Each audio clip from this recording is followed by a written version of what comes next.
Hola, buenas noches a todos, bienvenidos de nuevo a este pequeño rincón del cinéfilo y muchísimas gracias por escucharme. Como os puse ayer en la pestaña de comunidad, vamos a iniciar un pequeño ciclo de los 80 dedicado al cine para adolescentes y además os puse una fotografía de la actriz Molly Ringwald, que es una de las actrices más representativas ya no solo del cine para adolescentes, sino por extensión de la década de los 80. ¿Cuántas veces hemos visto ya a Molly Ringwald, por lo menos las personas de mi generación, aquellas nacidas en los años 70, en las películas que nos ponían aquí en España, en televisión española, en el que estaban El Club de los Cinco, 16 velas, La Chica de Rosa, todas ellas guionizadas, dirigidas y producidas, excepto La Chica de Rosa, que no fue dirigida por uno de los más grandes genios del cine para adolescentes, en realidad un genio del cine de los 80, que prácticamente os he hablado muy poquito de él. Tengo yo aquí en el canal una película comentada de él, protagonizada por Matthew Broderick, que es Todo en un día. Pero Todo en un día no es ni muchísimo menos la película del maravilloso y magnífico director llamado John Hughes. John Hughes fue el que le dio, por así decirlo, la mayoría de edad al cine para adolescentes. Y fijaos el juego de palabras que hago realmente. John Hughes fue un auténtico especialista en el cine para adolescentes, porque el cine para adolescentes, tanto aquí en España como en Estados Unidos, se le consideraba incluso en los años 80, a principios de los años 80, como un género menor. Es decir, era el típico género en el que una serie de chicos dentro de un colegio, de un instituto, pues tenían una serie de problemas, pero que todos eran ellos muy incomprendidos por parte de los padres.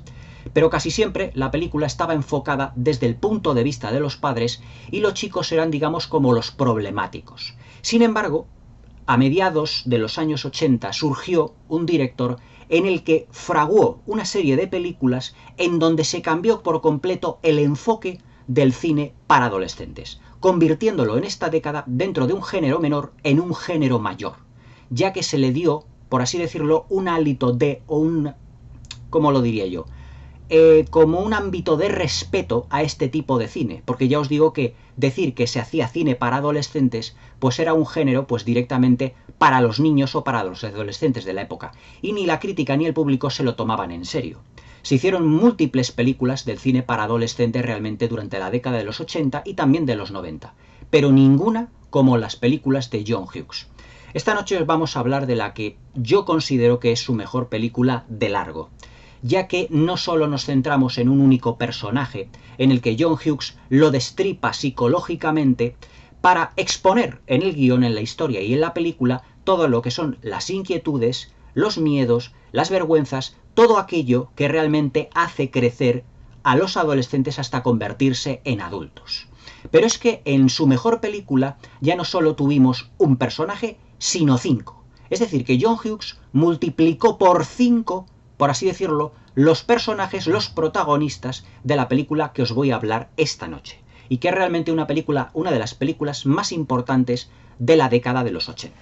Me estoy refiriendo a El Club de los Cinco del año 1985. El Club de los Cinco se puede considerar, pues, directamente así, sin más palabras, como la obra cumbre de John Hughes y la obra cumbre del cine para adolescentes.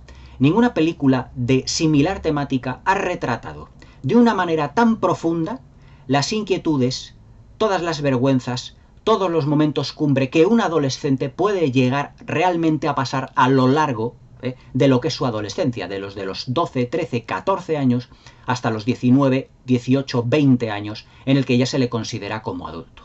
En esa época en la que las hormonas se te revolucionan, en el que tienes tantas dudas sobre la vida, en el que te planteas realmente quién eres y qué es lo que vas a hacer con tu vida, en el que te planteas si estás a gusto o no estás a gusto con tus padres, como los personajes del Club de los Cinco, si te planteas realmente si quieres salir o no con esa chica o con la otra, bajo mi punto de vista de hombre, si te gusta más una o menos, si te planteas, por ejemplo, si seguir estudiando, si ir a la universidad o no, si te planteas si practicar un deporte, si eres bueno o no. Es decir, es una etapa en la vida de la adolescencia en la que te planteas muchísimas preguntas.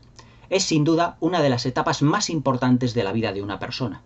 Y John Hughes era realmente un maestro a la hora de plasmar la psicología de todos sus personajes, pero ojo, siempre desde el punto de vista enfocándolos desde el punto de vista de los personajes adolescentes, no el de sus padres, como hacían el resto de directores, que trataban a los niños o a los adolescentes como auténticos bichos raros.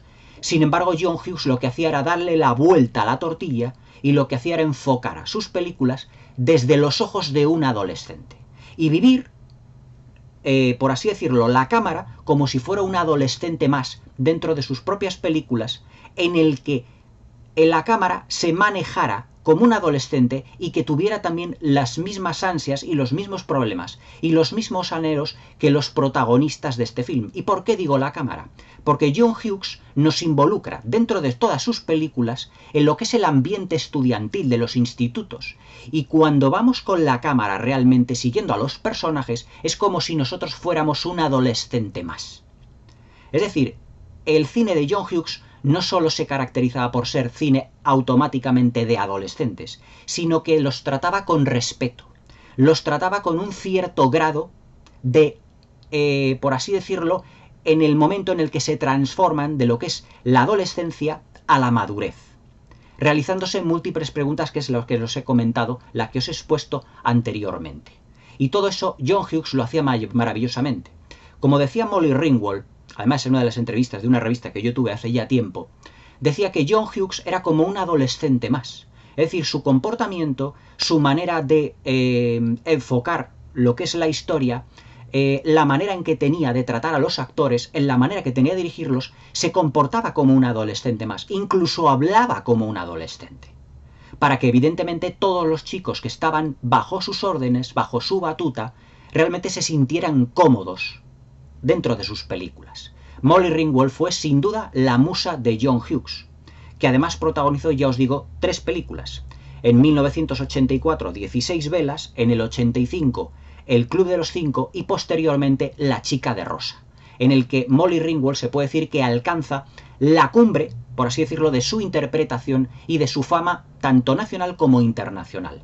Aunque Molly Ringwald siguió haciendo posteriormente a los 80 películas, tanto para cine como para televisión, ya no tuvieron la misma repercusión, ni muchísimo menos, como El Club de los Cinco, La Chica de Rosa y 16 velas, que conforman, digamos, la trilogía de oro de Molly Ringwald y que muchísimos de nosotros la hemos querido amar. Es decir, Molly Ringwald era, para nosotros, para los nacidos en los 70, y para los que la descubrimos en estas películas, la chica como la vecina de al lado, la chica con la que nos hubiera gustado salir, la chica con la que nos hubiera gustado empatizar, porque muchos de los rasgos que tiene Molly Ringwald en las películas de John Hughes los podemos captar tanto desde el punto de vista femenino como tanto del punto de vista masculino. Es decir, Molly Ringwald representaba el adolescente realmente, todas sus inquietudes, todas sus vergüenzas, todas las preguntas y todas sus inquietudes, por así decirlo. Es decir, representaba la adolescente incomprendida, la adolescente introvertida, la adolescente que quiere darse a conocer, la adolescente que quiere ser realmente popular en el instituto, la adolescente, mejor dicho, que no quiere que no la quieran, sino que quiere que la acepten tal y como es, como ocurrió, por ejemplo, en 16 velas y en La Chica de Rosa y también en El Club de los Cinco. Y ahora nos vamos a ir directamente a lo que es el meollo del asunto con el argumento de esta extraordinaria película. El Club de los Cinco, filmada por John Hughes y guionizada por él mismo, además que el guión lo escribió en un fin de semana, solo en 2 días, es un auténtico portento en lo que se refiere al tratamiento de la psicología de los adolescentes basado en 5 arquetipos de adolescentes que todos hemos reconocido y que alguna vez hemos incluso conocido en nuestros colegios o nuestros institutos. Está la chica guapa del grupo, más o menos acomodada, que es Molly Ringwald. Está el chico más o menos deportista, que es Emilio Estevez. Está el macarrilla de turno, que siempre es muy sensible, pero que realmente tiene una coraza por delante y que siempre está creando problemas, que es Jude Nelson. Está el empollón de la clase, que es Anthony Michael Hall, y está la chica introvertida, esa chica introvertida que necesita que la quieran, necesitada de cariño, pero que le cuesta mucho abrirse a los demás, pero que se abre a los demás a base de mentiras para que la vayan aceptando, interpretada magistralmente por Ali Sheedy. Todo lo que es la trama argumental del Club de los Cinco es la evolución psicológica de todos estos personajes relacionándose los unos con los otros. Y cuando digo relacionándose los unos con los otros, es que todos ellos hablarán, jugarán, llorarán, reirán, bailarán, correrán por los pasillos del instituto haciendo como una especie de piña un sábado por la mañana porque los 5 se han quedado castigados, pues por algún motivo realmente que está dentro del argumento de la película. Se han quedado castigados en el instituto, pero realmente este castigo les cambiará por completo sus vidas. Los cambiará de tal manera en el que todos ellos, realmente, al principio los vemos como los 5 clásicos estereotipos que os acabo de comentar. Pero a medida que va avanzando la película en toda su longitud, 1 hora y media le basta a John Hughes para hacer un retrato de los adolescentes, en el que se pueden identificar tanto los adolescentes de los 70, de los 80, de los 90 o de cualquier edad. Se puede decir, sin temor a equivocarse, que El Club de los 5 es una película atemporal. Porque todas esas preguntas, todas esas inquietudes, todos los miedos que han pasado los adolescentes o que pasaron los adolescentes de los 80, los han pasado los adolescentes de los 70, los de los 90 y los adolescentes del siglo XXI. Por eso es una película que, aunque esté rodada en 1984 y estrenada en el 85, es una película completamente universal. Porque todos los personajes tienen algún rasgo en el cual nosotros nos podemos sentir identificados. Quien evidentemente cuando iba al colegio o al instituto no quería que se enterasen, por ejemplo, de si le gustaba una chica, o no quería que se enterasen sus padres de que había suspendido una asignatura, o que estaba presionado por sus propios padres incluso para vencer en una determinada categoría deportiva, o por mantener su clase, o por ser el más popular, o por ser el más aceptado. Es decir, todos esos rasgos van a ser distribuidos muy inteligentemente a lo largo de los 5 personajes, de los 5 actores que os acabo de describir, que al principio de la película se nos antoja como una película de adolescentes más. Pero El Club de los 5, a medida que va avanzando el metraje, es una película que va de menos a más. Es decir, con los diálogos, con las miradas, con las expresiones, y poco a poco esa coraza que llevan los 5 protagonistas se va a ir desprendiendo poco a poco debido a las conversaciones que tienen, llegará un momento en el que todos ellos se conocerán absolutamente. Y pasará la película, desde un primer momento, de ser unos 5 personajes incomprendidos o inadaptados, según veremos, porque ahora vamos a hablar de los 5 en profundidad, de ser unos inadaptados dentro de lo que es su situación y que incluso su categoría social les condiciona, a conocerse y realmente ver que no son tan distintos y que todos ellos tienen muchísimos puntos en común como adolescentes que son. Porque aunque vengan de diferentes clases, de diferentes lugares, de diferentes familias, de diferentes entornos, todos ellos son adolescentes y todos ellos tienen las mismas inquietudes, y ese es el mensaje que John Hughes nos quiere dar en El Club de los 5. Todas estas inquietudes, todas estas preguntas, todas estas dudas que surgen a través de los chavales son las dudas que todos nos hemos hecho a lo largo de nuestra adolescencia y nuestra vida. Por eso, muchas veces El Club de los 5 es una película que realmente, si tú se la pones a un adolescente de la actualidad, se seguirá sintiendo identificado, al menos ya no con un personaje, sino con muchos de los rasgos de varios de los personajes en los que está distribuida el amplio estudio psicológico de cada uno de ellos. John Hughes, además, como ya os he dicho al principio del vídeo, enfoca siempre sus películas desde el punto de vista de los adolescentes. Pero es que lo gracioso es que todos los que no son adolescentes, es decir, los padres de los muchachos, el profesor del colegio que está a cargo de vigilarles, porque están castigados de 7 de la mañana a 3 de la tarde, allí, en la biblioteca del colegio o del instituto, está enfocado como, desde un punto de vista, como una persona absolutamente despreciable, como si no entendiese realmente a los adolescentes, como si no fuera un adolescente. Pero eso tiene un porqué, porque para John Hughes, esa persona, al no ser adolescente, no puede representar a un adolescente, aunque lo haya sido anteriormente en su vida. Pero no lo representa, porque John Hughes solo quiere que nos fijemos en los 5 protagonistas del film. Y en esos 5 protagonistas es donde mayor énfasis pone en la escritura del guión. Desde la primera palabra hasta el último gesto de esta película está estudiadísimo. Es decir, El Club de los 5, tanto argumentalmente como en la dirección de actores, funciona como un mecanismo de relojería. Y eso que John Hughes no era un director ni muchísimo menos hermético. Y cuando digo hermético, pues me refiero a ese director en el que tiene que dirigir a sus actrices y a sus actores de una forma en el que aquí se hace lo que yo digo como dirige realmente James Cameron o como dirigía Stanley Kubrick, que era capaz de repetir una misma toma pues casi 100 veces, aunque acabase con los nervios destrozados de sus actores, y si no que se lo digan a Shelley Duvall y a Jack Nicholson, en El Resplandor, por poneros un ejemplo, o a Peter Sellers en Lolita o en Teléfono Rojo Volamos hacia Moscú, o incluso en el aspecto de James Cameron que se lo digan a María Elizabeth Mastrantonio o a Ed Harris en el rodaje de Abyss. Pero John Hughes no era así. John Hughes lo que hacía era dar incluso mayor libertad para improvisar en todo lo que era el guión de la película propiamente dicho. De los 5 actores que interpretaron esta película, ya había trabajado anteriormente en 16 velas, un año anterior, con Anthony Michael Hall y con Molly Ringwald. Y es en estos 2 actores en donde más capacidad de improvisación les dio John Hughes, porque realmente ya les conocía. Y entonces les dijo, vosotros tenéis que ser vosotros mismos. Es decir, yo os doy unas pautas de que vuestro personaje es de esta manera. Pero vosotros lo tenéis que enfocar desde el punto de vista de adolescente, es decir, desde vuestro punto de vista, porque realmente estáis representándoos a vosotros mismos, pero con una psicología diferente. Pero estáis representando a un adolescente porque los actores también eran adolescentes.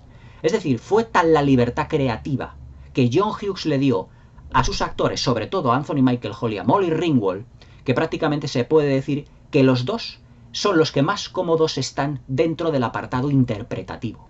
Aunque desde el punto de vista más académico, si se ve desde este matiz, todo depende del color del cristal con que se mire, para mí el actor que más destaca en esta película de los 5 es Jude Nelson, el protagonista, el chico que hace más de macarrilla, dándole mucho más protagonismo, sobre todo al principio de la película.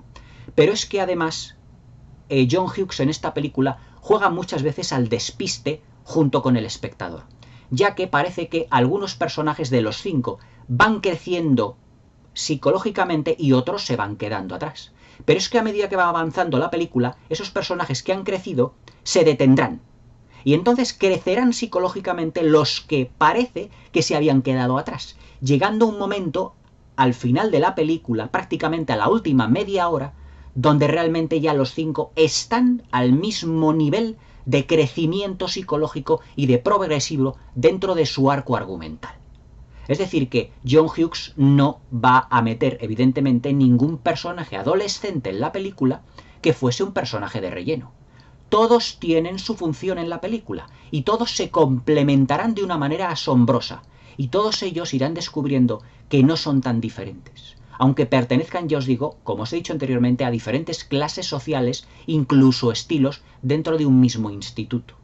Pero es que todos, realmente, como dicen que los polos opuestos se atraen, todos ellos se atraerán los unos a los otros, y ya al final de la película veremos esos bailecitos tan característicos y además tan famosos, que además han hecho que esas secuencias de baile entre los personajes, entre varios de ellos, pues pasen a la historia del cine. Ahí es donde ya, digamos que ya han dado rienda suelta a todos los monstruos y a todos los fantasmas que tenían interiormente estos chicos.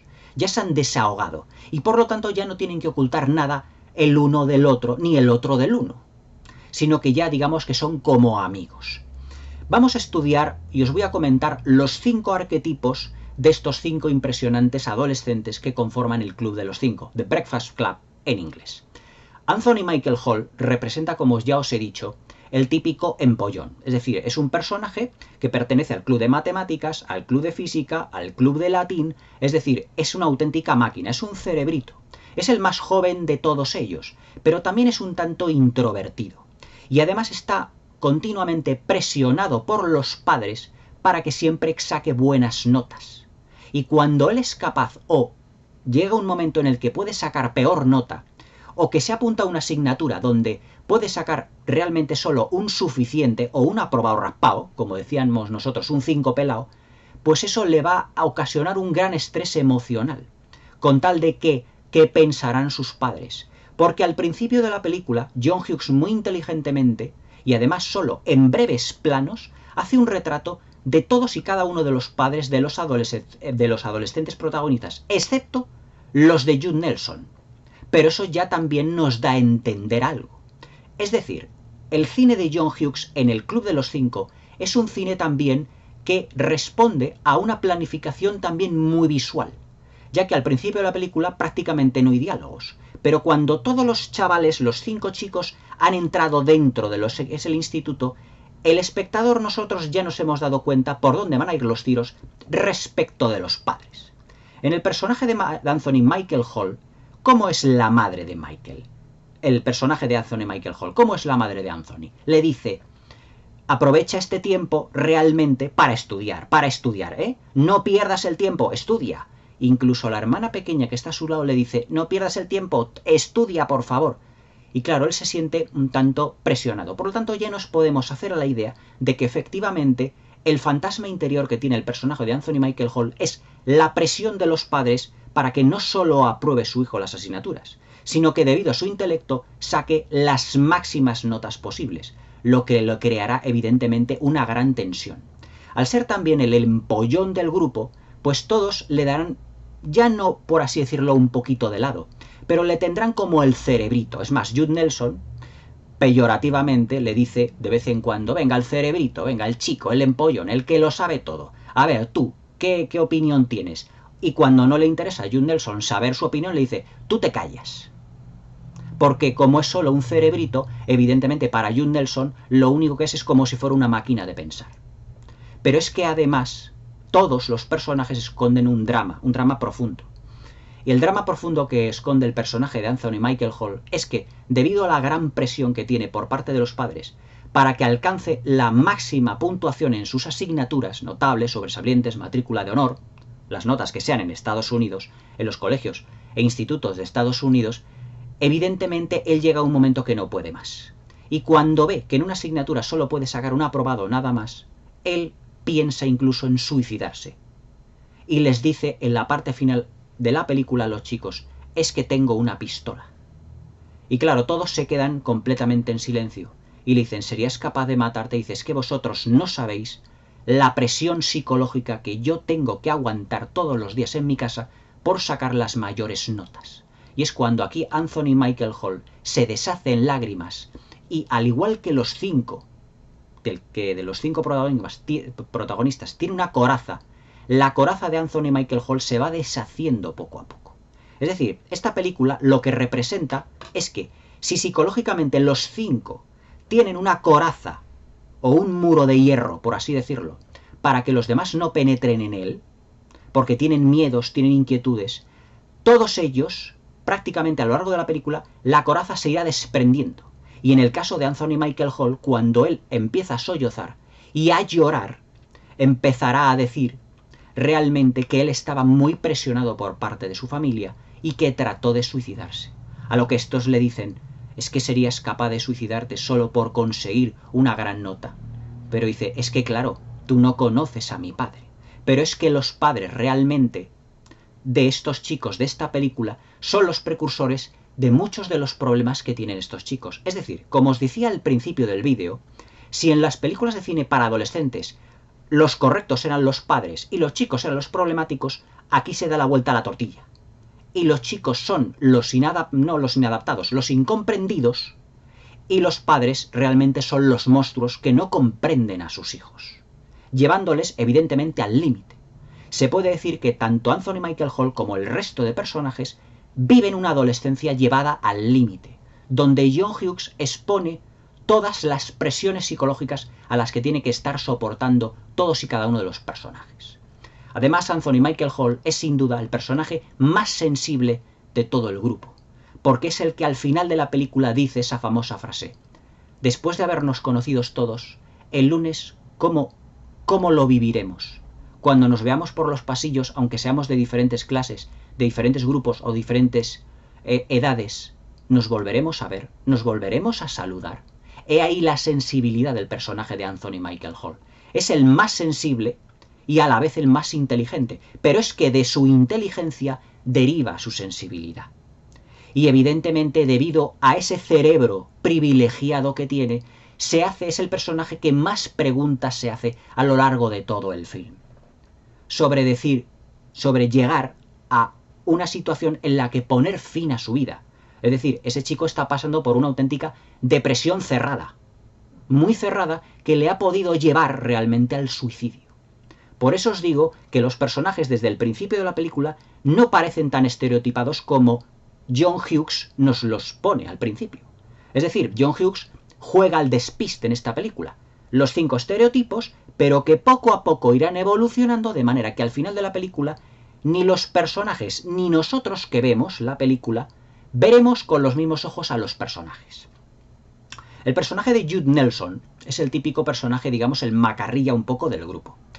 Pero Jude Nelson realmente, y aquí es el personaje que llega solo al instituto, y con eso, en ese plano en el que cruza la calle y se detiene un coche, que es el de los padres de Ally Sheedy, él va pues completamente pues desenfadado y va pues, como os diría yo, con una actitud muy pasota. Pero al llegar solo y ver a todos los demás padres que han llegado con el coche a sus hijos, ya nos damos cuenta de que el personaje de Jude Nelson tiene auténticos conflictos con sus padres. Pero ya no es un conflicto de intentar sacar las mejores notas, es un conflicto de convivencia. Porque Jude Nelson, en lo que es el metraje de la película, siempre tendrá una coraza, como todos, en el que dirá constantemente a todos cortes, insultos, pero es todo un mecanismo de defensa porque en realidad en su casa le maltratan. Es decir, él, en una de las secuencias más brillantes del film, intenta imitar a su padre y le dice, como si fuera el Jude Nelson, como si fuera su personaje, ¿qué tal, papá? ¿Qué tal has tenido el día? Y él, imitando a su padre, dice, déjame que te voy a pegar no sé qué, no sé qué, no sé cuántos. Pero papá, ¿cómo te ha ido el día? Déjame que me dejes en paz, no sé qué. Pero papá, ¿cómo te ha ido el día? O sea, exponiéndolo de una manera muy contundente. Y él le enseña a Emilio Estevez una marca de un cigarro que diciendo, así es como me tratan a mí en mi casa realmente. O sea que imagínate el tratamiento que yo tengo en mi casa y por lo tanto la evolución del personaje de Jude Nelson. Pero evidentemente Jude Nelson no es una mala persona, es una buena persona que está carente del cariño de sus padres. Es decir, el punto débil del personaje de Jude Nelson es la falta de cariño de sus padres. Anthony Michael Hall tenía el cariño, pero tenía la presión de los padres. Pero Jude Nelson tiene la presión de los padres, pero focalizado de una manera violenta. Sin embargo, él es un personaje que está completamente apabullado y que le superan las circunstancias de su familia. Dice, es que yo he vivido que mi padre me pegase palizas. Yo he vivido que realmente mi padre me insultase y me amenazase. Y en una de las secuencias en las que ese profesor, que realmente se interpreta como un monstruo, le dice, usted realmente con su actitud llegará dentro de unos 5 años a la cárcel. Y claro, para el personaje de Jude Nelson eso es una puñalada. Porque ese profesor no sabe nada de la vida del personaje de Jude Nelson. No sabe absolutamente nada. Y una de las veces cuando ya le tiene harto, por así decirlo, se lo lleva aparte, en una estancia, dentro de lo que es la habitación, el despacho de ese profesor, y le dice, vamos a ver si usted es tan, digamos, tan valiente como dice, y tan chulo. Se quita la chaqueta y dice, venga, pégueme. Pero claro, Jude Nelson, ¿cómo reacciona? Se retrotrae, y los ojos se le empiezan a llenar de lágrimas. ¿Por qué? Porque ese profesor que en teoría debería de instruirle y debería de corregirle un tanto y debería de darse cuenta de que ese chico tiene problemas en su casa, lo que hace es intentar realmente provocarle. Y Jude Nelson en ese momento a ese profesor le recuerda a su padre. Y en esa secuencia le vemos en un plano de los ojos, en un primer plano de Jude Nelson, cómo los ojos se le empiezan a llenar de lágrimas. Y le dice el profesor, ya veo que en el fondo eres un cobarde. Pero realmente Jude Nelson no es un cobarde. Es que es una persona maltratada emocional y físicamente por su padre. Y por lo tanto condiciona realmente su conducta de cara a los demás, convirtiéndose en un ser desde un primer punto aborrecible. Pero que al final de la película, como ya os he dicho, la visión que tenemos de esos personajes será diametralmente opuesta a la que teníamos desde el principio de la película. Totalmente opuesta. Jude Nelson, para mí, realiza la mejor interpretación de la película, porque es un personaje realmente difícil, de cambiar totalmente de ser un personaje aborrecible y despreciable a ser un personaje con el que mucha gente puede identificarse debido a los problemas familiares que él puede tener. Es decir, que su familia está completamente desestructurada. Y esa desestructuración de familia es lo que le convierte a él en un paria de la sociedad a ojos de sus compañeros en un primer momento y a ojos de su profesor, y por lo tanto de la sociedad. Por lo tanto, también John Hughes, fijaos dónde va, retrata al personaje de Judd Nelson realmente como lo que es, una víctima de la sociedad, pero focalizando lo que es la culpa dentro de la desestructuración de su familia, como ocurre realmente en muchos. Yo, por ejemplo, me encontré, cuando iba al colegio, pues chicos pues que se comportaban de esta manera. Pero evidentemente yo me hacía pues la pregunta de ¿cómo será su vida realmente en su casa? ¿Se comportarán así? ¿Cómo serán sus padres con él? Y claro, luego él se desahogaba, llegaba a clase y se desahogaba como hace Judd Nelson, con sus compañeros, insultándoles, faltándoles al respeto, descargando toda esa frustración emocional que él tiene. Pero el personaje de Judd Nelson tendrá un punto de inflexión en la película, que es cuando Molly Ringwald se acerca a él y le da un beso en el cuello. Y le dice, Judd Nelson, ¿por qué has hecho esto? Cuando me has dicho anteriormente que realmente me odiabas. Dice Molly Ringwald, porque realmente tú tampoco te hubieses atrevido a hacerlo. Y claro, eso ya le cambia por completo la visión que tiene del personaje de Molly Ringwald. Y ahora vamos con Molly Ringwald. Molly Ringwald, en esta película, es, digamos, la chica popular del instituto. La chica que todo el mundo se fija, la guapa, la, por así decirlo, la pija. No lo digo desde un punto de vista peyorativo, pero es, digamos, la más delicada, pero también tiene cierta problemática. Desde el principio de la película le pregunta Judd Nelson, bueno, y a ti, intentando Judd Nelson reflejarse en todos los personajes que tiene. Porque si nos damos cuenta, todos los personajes son muchas veces el reflejo los unos de los otros en determinados problemas. Y le pregunta a Molly Ringwald, ¿tú a quién escogerías, a tu padre o a tu madre para vivir? Y le dice Molly Ringwald, a mi hermano. Ahí ya nos está diciendo John Hughes en la película que Molly Ringwald realmente no quiere absolutamente a sus padres, porque sus padres, según ella, están separados. Y al estar separados, evidentemente, la han utilizado seguramente como moneda de cambio. Es decir, para decir, hija, tú por aquí, ahora hija, tú por allá, ahora conmigo, ahora sin ti, ahora te vas con tu padre, ahora te vas con tu madre. Y claro, Molly Ringwald, aunque pertenece a una familia acomodada de dinero, también es una familia desestructurada. Es decir, fijaos aquí que John Hughes lo que nos hace es plantearnos dos tipos de familias desestructuradas. Una de clase media-baja, como es la de Judd Nelson, y otra de clase alta, que es la de Molly Ringwald. Y por lo tanto meter una crítica soterrada a lo que es la desestructuración familiar con respecto a los problemas de los adolescentes. Y entonces Molly Ringwald le dice a Judd Nelson, pues la verdad es que yo me quedaría con mi hermano. Y ahí ya nos hacemos una idea de que Molly Ringwald realmente pues no siente un afecto excesivamente sincero por sus padres. Y entonces Judd Nelson, que es muy espabilado, que es inteligente, le dice, pues ya veo que tu padre va por una parte y va por otro. Porque Judd Nelson, como ha llegado al instituto él solo, ha visto todos los coches que se acercaban. Y evidentemente se ha dado cuenta de que Molly Ringwald venía en el coche con su padre y no con su madre. Por lo tanto, él deduce que están también separados porque se lo está diciendo Molly Ringwald. ¿A quién quieres, a tu padre o a tu madre? Dice, pues a mi hermano. De ahí que se deduzca de que están separados seguramente. Por lo tanto, he ahí dos representaciones de familias desestructuradas y que tienen más puntos en común de lo que realmente imaginamos. Porque, oh casualidad, casualidad, los dos personajes de las familias desestructuradas, Molly Ringwald y Judd Nelson, terminarán juntos al final de la película. ¿Por qué? Porque pertenecen a una familia que no les comprende. Son unos incomprendidos. Y ya se trate de clase baja o de clase alta, no tiene nada que ver la clase con la desestructuración familiar. Y por lo tanto, tanto Molly Ringwald como Judd Nelson son víctimas de esa desestructuración familiar y por lo tanto son prácticamente miembros del mismo club, por así decirlo. Por eso la película se llama El Club de los Cinco, porque ¿qué tienen en común todos los miembros de un mismo club? Pues que les unen una serie de circunstancias o de elementos comunes. Pues el Club de los Cinco Los 5 chavales tienen todos muchos puntos en común, y es que todos viven unas vidas al límite, ya sean presionados por su familia de una manera o de otra. En los estudios, en los deportes, en la desestructuración familiar, pero como sea. Molly Ringwald, evidentemente, al final de la película, también su coraza se desprenderá, igual que la de Anthony Michael Hall, igual que la de Judd Nelson, diciendo, sí, efectivamente, soy una niña rica, soy una niña consentida, pero evidentemente yo también merezco un respeto.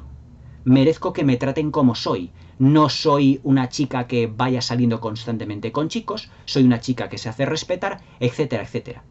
Pero que Judd Nelson se identifica mucho con ella, ¿por qué? ¿Y por qué terminan gustándose? Porque realmente pertenecen a familias completamente desunidas. Por eso terminan los dos juntos.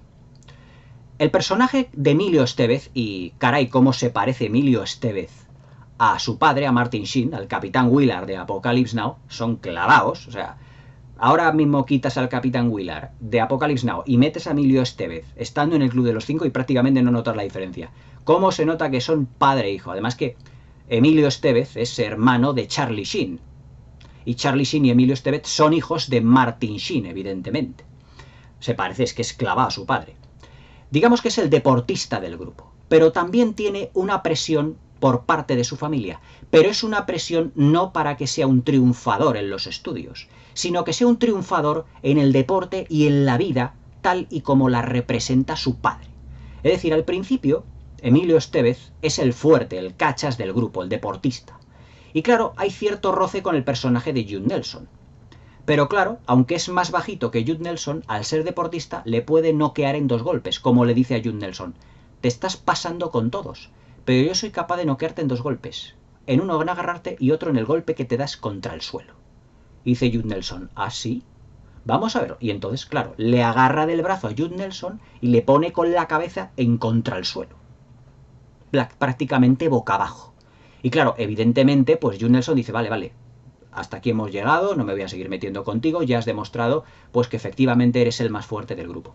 Pero es que el personaje de Emilio Estevez, el padre, y fijaos que os estoy haciendo alusiones constantemente al principio de la película, porque es ahí donde se queda reflejada la actitud y psicología de los padres que influencia a los hijos. El padre le dice a Emilio Estevez, a su hijo le dice, por favor, estate tranquilo, no metas la pata en tu vida, esto realmente que te sirva de lección, porque yo quiero que llegues a ser alguien en tu vida y sobre todo en el mundo de los deportes. No quiero que seas absolutamente un perdedor.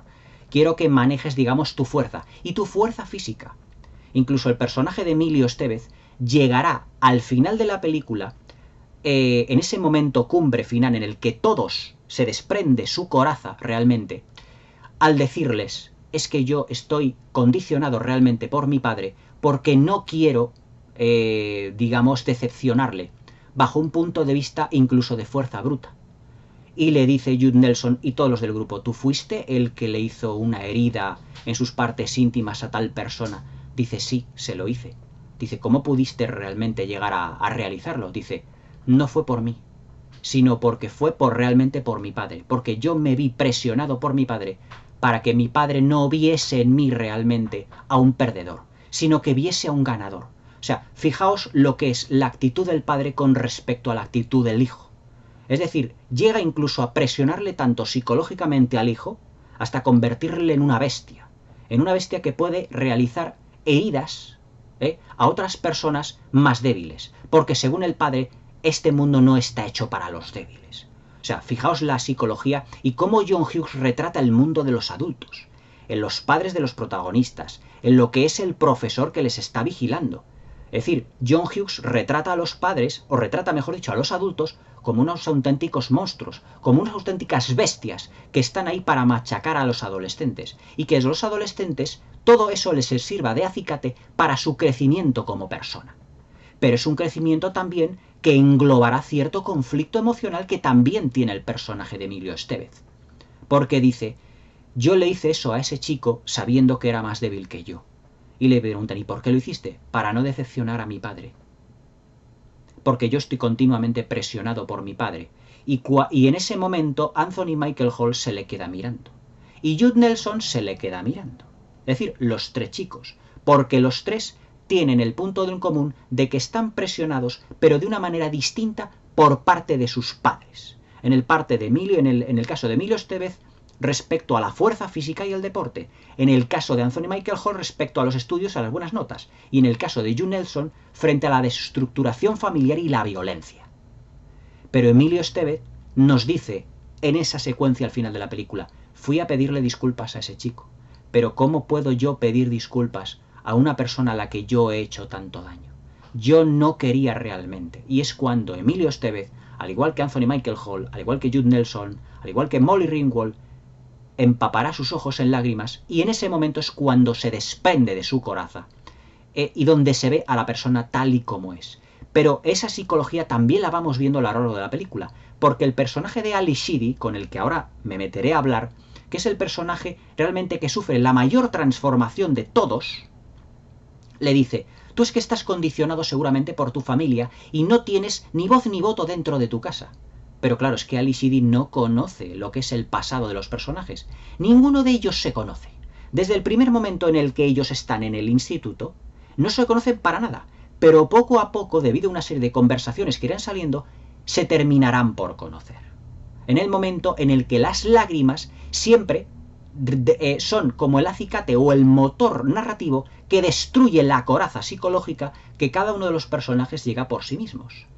Y llegamos al personaje de Ali Sheedy.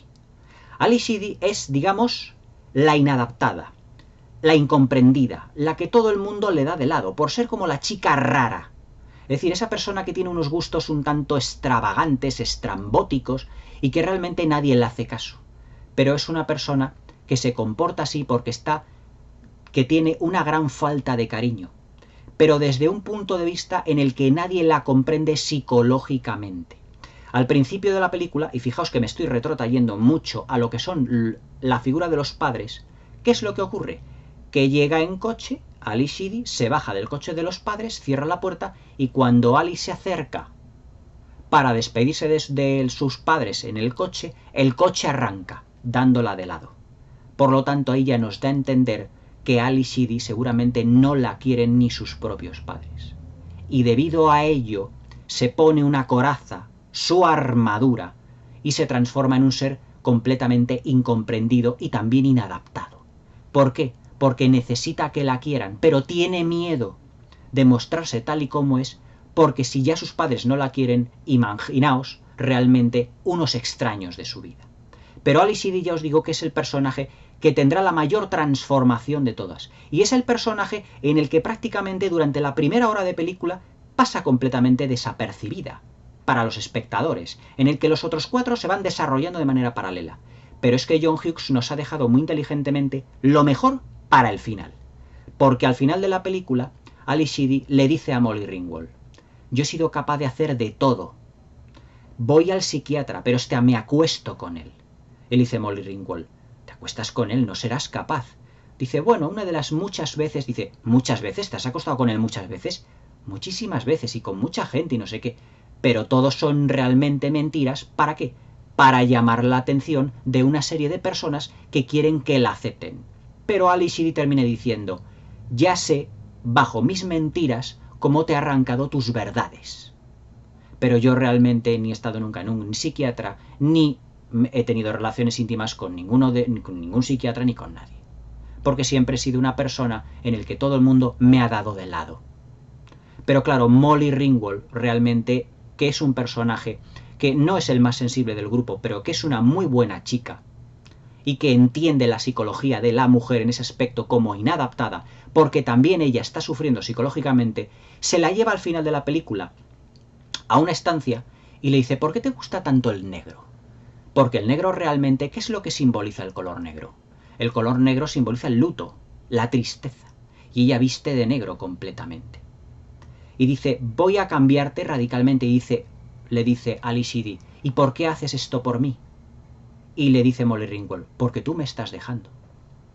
Como diciendo, es porque realmente tú lo quieres, y porque el personaje que hay detrás de esa coraza vestida de negro no eres tú, sino que es un personaje que tú te has inventado para que no te hagan daño.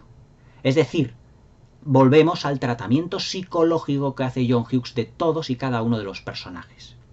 y es cuando Ali Sheedy sale de la mano de Molly Ringwald y aparece en lo que es la biblioteca con todos los chicos allí, completamente maquillada, con el pelo hacia atrás, como si casi la hubiesen teñido el pelo, con una diadema, y que está realmente guapa. Y claro, Emilio Estevez se la queda mirando y dice, es que estás impresionante. Y dice ella, ¿eso es bueno o es malo? Es decir, fijaos hasta qué punto la psicología del personaje de Ali Sheedy está dubitativa con el resto de personajes de la sociedad y de su entorno. Pero dice Emilio Estevez, hombre, evidentemente es bueno. Lo que le esboza una sonrisa a Ali Sheedy a Emilio Estevez. Es decir, Ali Sheedy, con ese maquillaje que Molly Ringwald le ha dado, acaba de quitarse una coraza, pero es que se ha transformado tanto física como emocionalmente, porque es un personaje desde el principio de la película en el que ella está sentada en un rincón de la biblioteca a darse un beso con Emilio Estevez. Ha realizado una transformación por completo debido a todo el cúmulo de experiencias que lleva con todos esos compañeros suyos del instituto. Y todo eso en 1 hora y media. Por eso os digo que el Club de los Cinco es un auténtico retrato psicológico muy profundo y que funciona como un mecanismo de relojería. No hay motivo, no hay, mejor dicho, no hay elemento dejado, digamos, a una improvisación barata. No hay momento que sobre ni otro que falte. Y cuando ya todos ellos han liberado, y por así decirlo, de la coraza, de la psicología dura que tenían, ellos se comportarán de otra manera. Y vuelvo de nuevo a lo que dice Anthony Michael Hall prácticamente al final de la película. ¿Cómo nos comportaremos los unos con los otros el lunes cuando nos veamos? Esa es la pregunta que se hace Anthony Michael Hall y la pregunta que nos hacemos nosotros como espectadores de la película. Después de que todos ellos se han conocido, de que todos ellos se han hecho amigos y que incluso se han establecido una serie de relaciones paralelas, de enamoramientos, ¿cómo se tratarán el lunes realmente? Para todos ellos, que se hayan desprendido de esa coraza supone un triunfo. Y ese triunfo es el plano final de la película de Judd Nelson caminando él solo hacia su casa, atravesando un campo de fútbol americano, y alzando su puño como en señal de victoria. Esa victoria es la victoria del Club de los Cinco, en el que todos ellos se han desprendido de ese muro de granito que tenían como coraza psicológica y que les impedía comportarse como realmente ellos son. Pero es que los adolescentes se entienden entre adolescentes, porque todos ellos tenían algo que ocultar, pero debido a toda esa serie de conversaciones han llegado a un momento en el que se han identificado los unos con los otros y esa coraza ha desaparecido. La canción de esta película, con la que comienza y con la que termina, de Simple Minds, es Don't Forget About Me. No te olvides de mí, que realmente tiene mucho que ver con el mensaje de la película. Como diciendo, ya que los cinco nos hemos conocido, realmente continuemos siendo amigos. Porque nosotros hemos llegado a un punto de nuestras vidas donde nos hemos transformado, gracias a las relaciones que hemos tenido en una mañana de sábado en un instituto, aunque estuviésemos castigados.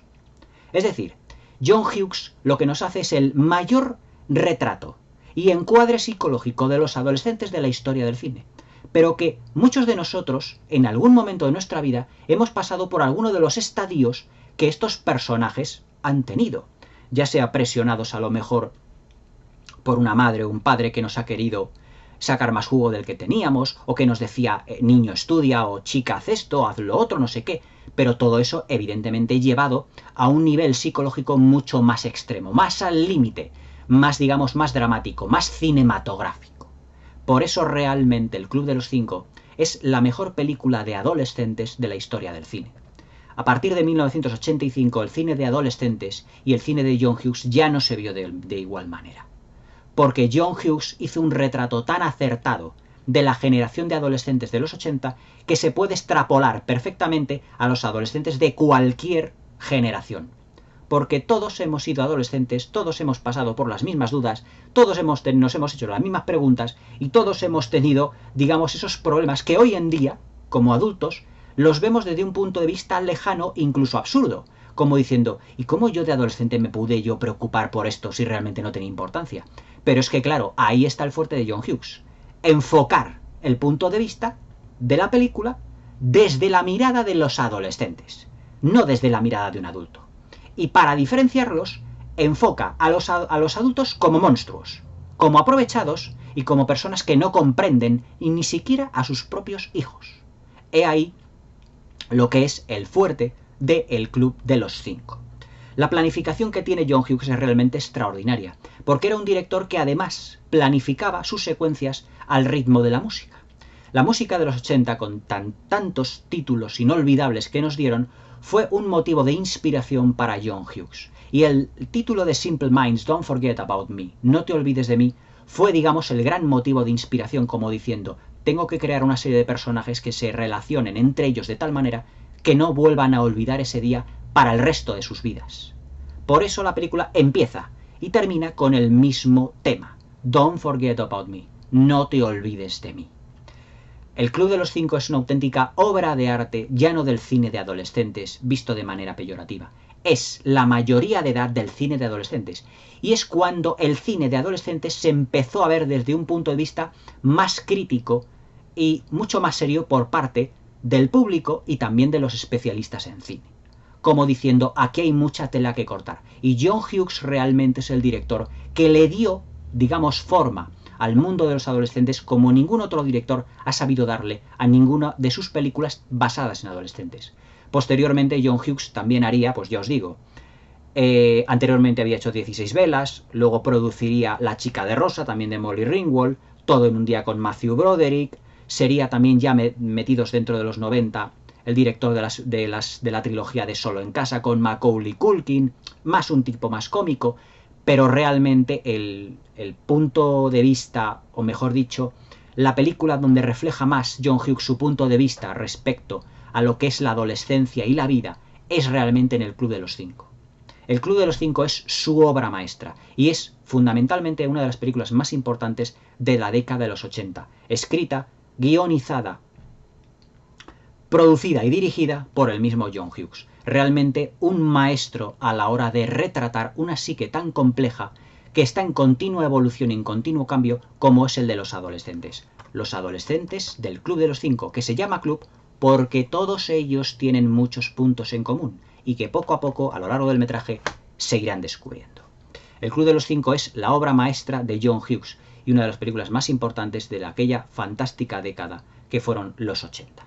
Espero que os haya gustado mi crítica, que le deis al like, que os suscribáis y que paséis buena noche y feliz velada. El Club de los Cinco, no os olvidéis, don't forget about me.